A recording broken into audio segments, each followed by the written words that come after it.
बहुत सारे महिलाओं में महीने के किसी एक दिन या 2 दिन हैवी ब्लीडिंग की तकलीफ़ होती है। तो आज हम ये बात करते कि हैवी ब्लीडिंग होने के कारण क्या क्या होते हैं, किस रीज़न के वजह से हमें हैवी ब्लीडिंग की तकलीफ़ सहनी पड़ती है, उसके लिए ट्रीटमेंट्स क्या होते हैं और उसके सिम्टम्स क्या होते हैं कि हमें पता चले कि हमें हैवी ब्लीडिंग हो रहा है। सबसे इम्पोर्टेंट बात कि जब बच्चियों को, छोटी जो 12 से 15 साल की बच्चियाँ जिनको पीरियड्स आ रहे हैं, नए नए पीरियड्स आते हैं, तो बहुत सारे बच्चियों को ये हैवी ब्लीडिंग की तकलीफ़ होती है। तो उसमें डरने की कोई ज़रूरत नहीं है। आपको वो हैवी ब्लीडिंग है जब क्या होता है कि ब्लीडिंग के दौरान महिलाओं में हार्मोन्स इम्बैलेंस हो जाते हैं, तो बैलेंस थोड़ा बहुत सही मात्रा में रहने के लिए टाइम लगता है। तो उस उम्र के दौरान बच्चियों को हैवी ब्लीडिंग की तकलीफ़ हो सकती है। और हमारा नॉर्मल पीरियड, ये भी मैं आपको बता दूं कि अगर आपको 2 दिन पीरियड हो रहा है, सिर्फ 2 दिन ब्लीडिंग हो रहा है, तो भी वो सही आपका पीरियड साइकिल है। कुछ लोगों को 4 दिन का पीरियड साइकिल रहता है, तो कुछ लोगों का 1 वीक का मेंस्ट्रुअल साइकिल होता है। तो उस दौरान आपको अगर ब्लीडिंग हो रही है तो वो नॉर्मल बात है। लेकिन अगर हमें हैवी ब्लीडिंग हो रही है तो ये हम कैसे समझ लें, ये हमें कैसे पता चला कि हमें इस महीने में हैवी ब्लीडिंग ज़्यादा हो रही है। तो सबसे पहले हम ये समझते कि ब्लीडिंग हमारी जो भी होती है वो 5 ml से लेके 80 ml तक होती है। जब आप पीरियड्स जो यूज़ करते हो आप सैनिटरी नैपकिन, अगर वो सैनिटरी नैपकिन पूरा ब्लड से भरा हुआ है, पूरी तरीके से वो यूज़ हो चुका है, तो आप समझ लीजिए आपको 5 ml का ब्लीडिंग हो चुका है और 5 ml भी नॉर्मल ब्लीडिंग है। लोगों को ऐसा लगता है कि हमें अगर ज़्यादा ब्लीडिंग हो जाएगी तो हमारी टॉक्सिसिटी बाहर निकल जाएगी, हमारे शरीर की गंदगी बाहर निकल जाती है। तो ये सारा मिथ है गाइस, ऐसा कुछ है ही नहीं। आपको नॉर्मल ब्लीडिंग होना ये सही बात है, हैवी ब्लीडिंग होना उसमें आपको थोड़ा सा ध्यान रखने की ज़रूरत होती है। तो ये आप याद रखिए। दूसरी बात, अगर आपको सैनिटरी नैपकिन्स बार बार दिन में 3 या 4 बार अगर आपको बदलने पड़ रहे हैं, जो नॉर्मल सैनिटरी पैड की बात कर रही हूँ मैं, जो मार्केट में साधारण अवेलेबल हो जाते हैं, ऑर्गेनिक सैनिटरी पैड अगर आप यूज़ करते हैं, अगर आपको हैवी ब्लीडिंग भी हो रहा है तो 350 mm का जो हमारा पैड है वो आपको पूरा दिन 12 से 15 घंटे तक वो रह जाता है। तो ये हैवी ब्लीडिंग की मैं बात कर रही थी। तो ये आपको आपके सैनिटरी पैड कितना आपको चेंज करना पड़ रहा है उसके ऊपर ही आपको समझ में आ जाता है कि मुझे हैवी ब्लीडिंग की प्रॉब्लम हो रही है या नहीं हो रही है। जैसे मैंने आपको कहा कि हार्मोनल इम्बैलेंस होना ये बहुत कॉमन चीज़ है औरतों में। इस्ट्रोजेन, प्रोजेस्टेरोन, ये तो हार्मोन के बीच का अगर बैलेंस बिगड़ गया तो आपको हैवी ब्लीडिंग की तकलीफ़ हो जाती है।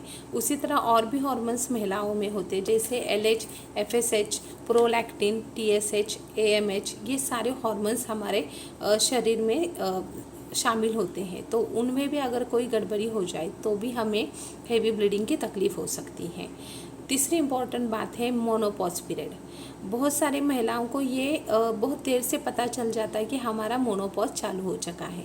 तो आजकल लोगों में मैं जितनी महिलाओं से भी मिल जाती हूँ, कभी कभी मोनोपॉज पीरियड उनका 32 एज में भी चालू हो जाता है, कभी कभी 35 के बाद भी चालू हो जाता है, और कुछ महिलाओं में 40 से 50 साल की उम्र के बीच भी मोनोपॉज पीरियड आ सकता है।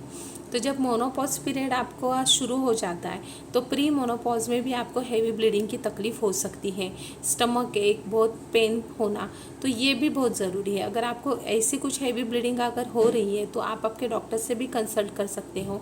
अगर आप 35 के ऊपर हो तो मेरी सलाह तो ये रहेगी आप आपके गायनेक से मिलकर ज़रूर ये जानिए कि आपका मोनोपॉज पीरियड चालू हो रहा है या नहीं। और एक इम्पॉर्टेंट बात होती है, जैसे कुछ महिलाओं में कोएगुलेशन डिसऑर्डर होता है, मतलब उसमें खून बनता नहीं है।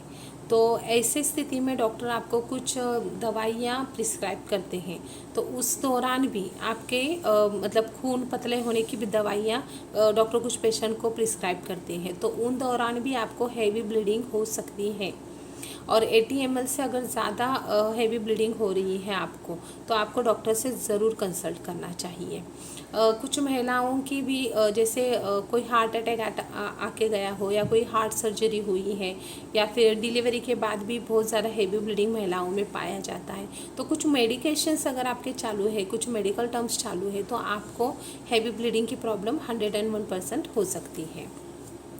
उसी के साथ और एक चीज़ है कि महिलाओं में फाइब्रॉइड्स की परेशानियां हम हमेशा देखते हैं।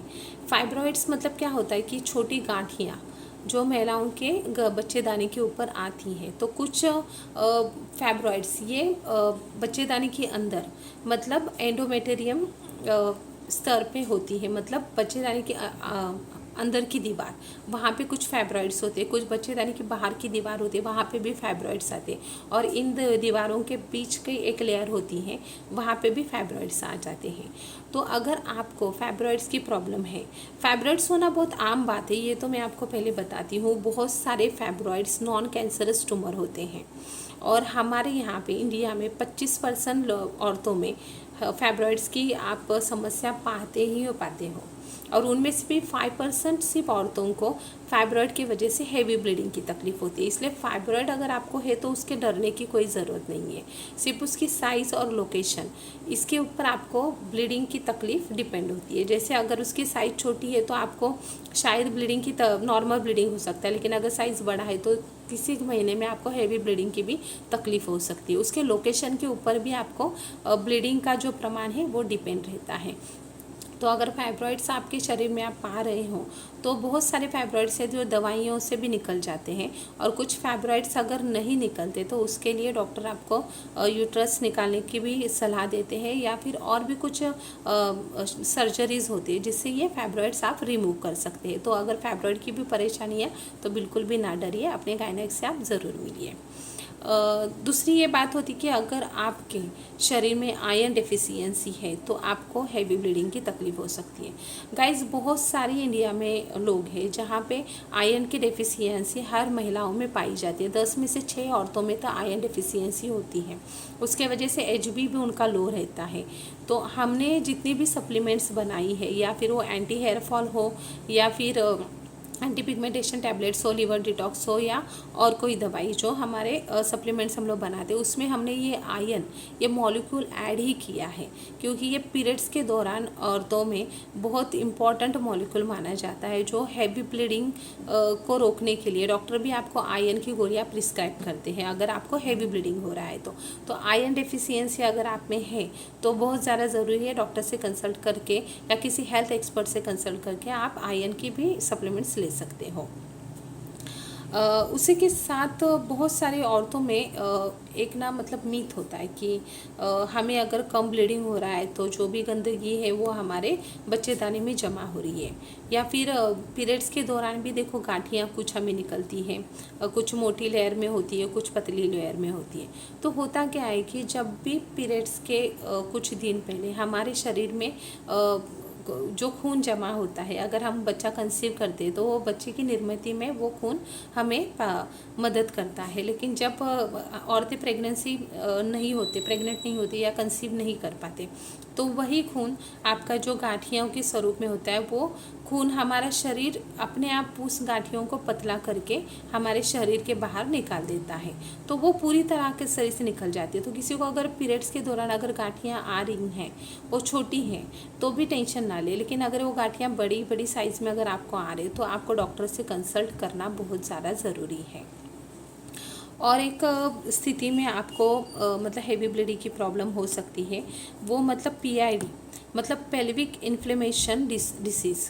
ये भी एक डिसीज होती है, जैसे पेल्विक में सूजन आ जाना, तो वो भी कोई बैक्टीरियल इन्फेक्शन के वजह से या अदर इन्फेक्शंस के वजह से भी आपको हो सकता है। इसलिए पेल्विक की जांच होना बहुत ज़्यादा ज़रूरी है। तो ये भी आप एक मतलब रीज़न हो सकता है कि आपका हेवी ब्लीडिंग उस वजह से हो रहा होगा। और एक बात है कि बहुत सारे महिलाओं में हैवी ब्लीडिंग काफ़ी लंबे समय तक रहता है, तो उसमें उन्हें एनीमिया होने की भी बहुत ज़्यादा क्या बोल सकते हैं हम लोग, मतलब एनीमिया हो सकता है उन औरतों में भी, तो उसमें भी आपको बहुत केयर करना ज़रूरी है। उसी के साथ आपके हार्मोन एक बहुत इम्पॉर्टेंट हार्मोन है और बहुत सारी महिलाओं को इसकी तकलीफ भी होती है, थायराइड। मोटा बनाने वाला जो थायराइड होता है, अगर वो आप उससे सफ़र कर रहे हो तो भी आपका TSH लेवल बढ़ रहा है तो आपको हैवी ब्लीडिंग की तकलीफ उस दौरान भी हो सकती है। तो ये आप याद रखिए। PCOS की प्रॉब्लम भी अगर महिलाओं में आजकल बहुत कॉमन होती जा रही है गाइस, मतलब जिन लोगों को भी पीसीओडी पीसीओएस की प्रॉब्लम होती है, तो मैं हमेशा कहती हूँ उन्हें कि आपकी लाइफस्टाइल और आपकी पुअर डाइट, ये दोनों चीज़ें बहुत रिस्पॉन्सिबल हैं। आप उसके ऊपर ध्यान देना बहुत ज़्यादा ज़रूरी है। तो पीसीओडी पीसीओएस में भी ये प्रॉब्लम हो सकती है कि एक आध महीना आपको हैवी ब्लीडिंग की तकलीफ हो सकती है। फिर कुछ फैमिली प्लानिंग में भी कुछ महिलाएं कॉपर टी यूज़ करती हैं। अगर आप कॉपर टी यूज़ कर रहे हो तो उसी दौरान भी आपको हैवी ब्लीडिंग की तकलीफ हो सकती है। अगर ऐसी स्थिति आती है तो आप आपके गायनेक से ज़रूर कंसल्ट कर सकते हैं। उसी के साथ बहुत ज़्यादा और एक इम्पॉर्टेंट बात होती है कि एंड्रोमेट्रोसिस, ये स्थिति में क्या होता है कि ये हमारी अंदर की जो परत है उसका कभी कभी एक्सटेंशन मतलब ग्रोथ ये बहुत ज़्यादा हो जाती है। मतलब वो ग्रोथ हमारी ओवरीज में पहुँचती है, रेक्टम में पहुँचती है, हमारे यूरिनरी ब्लडर, हमारे फैलोपियन ट्यूब्स, उसमें भी वो परत ग्रोथ करने लगती है। तो इस स्थिति में भी आपको हैवी ब्लीडिंग की तकलीफ हो सकती है। जैसे एडोनोमायोसिस भी है, गर्भपिशवी पे सूजन आना, बच्चेदानी पे सूजन आना, इस स्थिति में भी आपको हैवी ब्लीडिंग हो सकती है। तो ये इतने सारे रीज़न से है जो हैवी ब्लीडिंग के लिए रिस्पॉन्सिबल माने जाते हैं। तो आपको अगर ये तकलीफ़ होती है, स्पेशली उन औरतों को मैं ज़रूर कहूँगी जो 40 से 50 के बीच हैं, आपका मोनोपॉज पीरियड चालू हो रहा है या नहीं हो रहा है, ये आप ज़रूर चेक कीजिए। और जिन महिलाओं को फाइब्रॉइड्स की प्रॉब्लम है या फिर एडोनोमायोसिस की प्रॉब्लम है, तो वो भी गायनेक से कंसल्ट करके, अगर आपको किसी महीने में अगर हैवी ब्लीडिंग हुआ तो आप ज़रूर उनसे भी कुछ टेस्ट करवाते हैं। तो अभी इसमें कुछ टेस्ट होती हैं जो डॉक्टर आपको ज़रूर प्रिस्क्राइब करते हैं, जैसे कि हार्मोनल टेस्ट होती है। तो हार्मोनल्स में भी AMH, TSH, LH, FSH और प्रोलैक्टिन और फैलोपियन स्टडी ये भी की जाती हैं। कुछ महिलाओं के सिम्टम्स देख के क्लिनिकल एग्जामिनेशन भी नीचे की तरफ से वो भी किए जाते हैं। यूट्रस एग्जामिनेशन होते हैं, हार्मोनल टेस्ट होते हैं, ब्लड टेस्ट किए जाते हैं। और सबसे मतलब आजकल तो अल्ट्रासाउंड और सोनोग्राफी, इससे भी आपको पता चल जाता है कि यूट्रस में कोई पॉलिप्स है या नहीं। पॉलिप्स मतलब ये होता है कि यूट्रस के ऊपर मस्से की जैसे कुछ गांठियाँ आना, उसके वजह से भी हमें प्रॉब्लम हो सकती है। तो वो गांठियाँ भी आजकल टेक्नोलॉजी बहुत आगे तक चली गई तो वो ईजिली रिमूव कर सकते हैं। तो ये सारे रीजंस होते हैं हैवी ब्लीडिंग होने के। तो ज़रूर आप अपने मेंस्ट्रुअल साइकिल का ख्याल रखना बहुत ज़्यादा ज़रूरी है। और एंड में मैं सिर्फ यही कहना चाहूँगी कि सैनिटरी पैड्स ये भी बहुत ज़्यादा इम्पॉर्टेंट होते हैं आपके हैवी ब्लीडिंग के लिए। जैसे हमें पता है कि कोई भी साधारण सैनिटरी नैपकिन आप यूज़ करते हो तो उसमें फ्रेगनेंस यूज़ किया जाता है, उसको ब्लीच भी किया जाता है। तो उसमें भी कुछ हार्श केमिकल्स ऐसे होते हैं जो आपको हार्मोनल आपका इम्बैलेंस करवाते हैं। और मतलब कुछ चीज़ों में तो सर्विकल कैंसर्स भी हो जाते हैं। तो सैनिटरी नैपकिन को आप बहुत हल्के में ना लें, अच्छे क्वालिटी की सैनिटरी नैपकिन्स आप यूज़ कीजिए। जैसे ऑर्गेनिक सैनिटरी पैड, सिर्फ हम ही नहीं, बहुत सारी कंपनीज़ है वो भी लॉन्च कर चुके हैं। तो ऑर्गेनिक सैनिटरी पैड के बारे में ज़्यादा से ज़्यादा इन्फॉर्मेशन लें और वही यूज़ करें जो हमारे सेहत के लिए भी अच्छा है और हमारे पोल्यूशन फ्री भी रहते हैं, एनवायरनमेंट के लिए भी बहुत ही पोषक माने जाते हैं। तो ज़रूर आप आपका ख्याल रखिए। और हैवी ब्लीडिंग से ज़रूर जुड़े अगर कोई प्रॉब्लम्स आपके हो रहे तो ज़रूर हमसे शेयर कीजिए। ज़्यादा से ज़्यादा इस प्रॉब्लम के ऊपर हम सॉल्यूशन देने की कोशिश ज़रूर करेंगे। Thank you.